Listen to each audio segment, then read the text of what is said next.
But first, the latest developments out of California, where the race for Senate just got solidified there. ABC News projects that Congressman Adam Schiff and former baseball player, all-star for the Los Angeles Dodgers, Steve Garvey, are going to advance to the general election in November for the seat held previously by Dianne Feinstein. ABC's Matt Gutman joins us from where else? California, his home base when he's not on the road. Matt, what do you make of the race tonight? I think that Adam Schiff is going to be very, very happy with where he is right now and with this particular race, facing Steve Garvey in November. This is exactly what he had tried to plan for, right? And this is a really important Senate seat. Dianne Feinstein, as you mentioned, held it for 30 years. So it's like getting tenure as a professor. It provides a lot of job security given the Democratic power in California. Democrats, registered Democrats outnumber registered Republicans by about 2 to 1. So this went just according to plan. And this is what Schiff wanted because he had run attack ads against Garvey, trying to grow his image and his profile, because he did not want to run against a rival who he actually feared, and that was Katie Porter, a rising star in the Democratic Party. She was a congresswoman from nearby Orange County.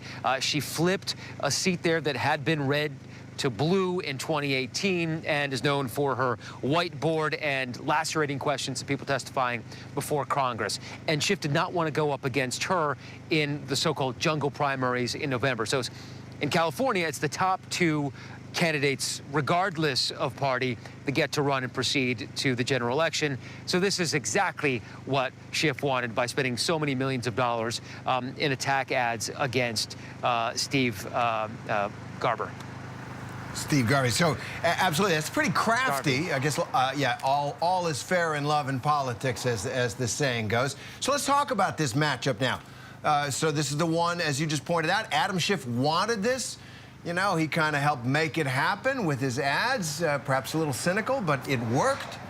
What is Steve Garvey about? Look, as you pointed out, it's a 2 to 1 Democratic advantage almost in California. What does Steve Garvey bring to the table that could cause Adam Schiff problems, if anything? To put it bluntly, Terry, not much. Steve Garvey's a pretty much run-of-the-mill Republican. He has been pretty brutally attacked by Adam Schiff over the past couple of months for being very Trumpian.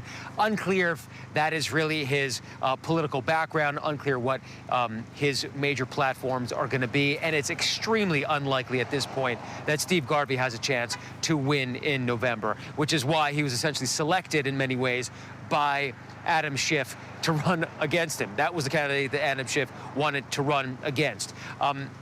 This is the Democratic Party in California, extremely powerful, and you can kind of set the tables if you want in this case. And yes, some people might call it cynical. They might say that it's brazen and ugly, but it really is politics. And there was a flip side of that. It might be utilitarian in some ways, Terry. Other Democratic supporters say, hey, listen, we didn't want to have, you know, a bare-knuckle, nasty fight between 2 stars of the Democratic Party in November who would spend an unbelievable amount of money eviscerating each other. We wanted a glide path toward the election of our next Democratic senator in their state, and that's what they're getting, Terry.